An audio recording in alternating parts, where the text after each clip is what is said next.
Ka Joint Action Committee jong ka North Eastern Hills University menda ka singi ka pratari unai lur kala Iakhih Pyrshah yu Vice Chancellor ka University u Professor SK Srivastava namar ki kam tri kam don bor jong u ha ka ni ka school ba ka balawan ra ka jing du nong ka pakraw ya ki samla puli bat ya ka jing Iakhih la pelong ha pelaw jong ka ni ka school ba ki kam don bor u Vice Chancellor ki kin thup ya ka jing wang ju bor jong u ya ki nong kai English but political science bat ka jing bom ju khot jong u ya ki jing lang jong ka University.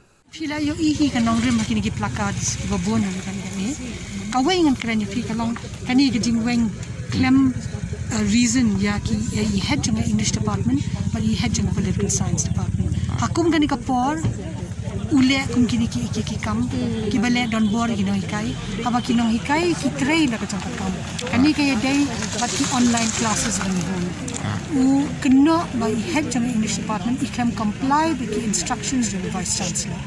Te halor kena utara nong rim kena lang juga. Banuang ni kini nang kai ko university ni. Kasang kabo du ban selama ni kada nak council ni kada nak. Markawai ru banuang yun kai pinha ban nak petken. Laki le ni em kakam ini weng nak headship kakam itrei kum ka head kalong bakya do kata. Te hum ni ngapon ni dan kam nyakran manya kana ka di bandon ka dialogue klem dan ju dan dialogue ni visi haki sansnem udan mata. Markawai ru kalong ba haki sansnem udan mata ju dan shisen ru hapo shisen hakashibenai bo undan boro shibenai ka dei tang menta ka por pandemic iman bo udan boro shibenai boro apana re ju dan shisen ru ulet lagi kam la jang. Okay. Te ka kata adu we ya ka jing trai ka kata jang university kan. Okay. To mentama unu head unu bachelor after tadi pertama ulah kot katam. Si pindah continue ke Iakhih ni punya kai next step next school ni. Ni up you ubun step down ke.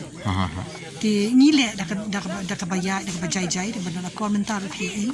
Te ni expecting ubun gracefully step down. Maka arfulai teruk September, but nang tapa ring si perkat ke benda. Ka isi jangan ni hutan seperkat. It is a silent, peaceful, democratic protest to show our displeasure. And how is the nature of Vice Chancellor? Pardon me? I mean this protest against VC against... Yes, this is against the Vice Chancellor, Professor SK Srivastava. What were the charges against him? Charges against him. Sorry? Charges against him. What were the reasons?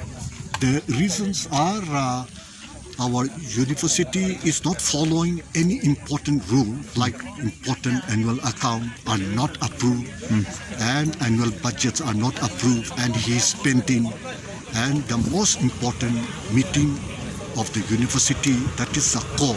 That is the highest authority. He has never called, and the Board of Research Studies to coordinate all the research activity in the university. He has never called even a single meeting. Okay. So this way he has done a lot of damage to our university.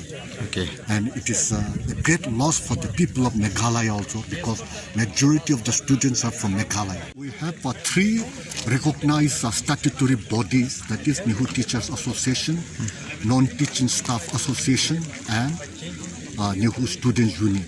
Okay. Three recognized important stakeholders of the university. Okay. This Vice Chancellor, how many years he has been here? For how many years?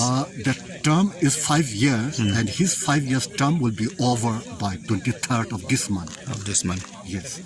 But he wants more extension under the pretext of COVID-19. Okay. But we don't want him because he will do more damage to our university.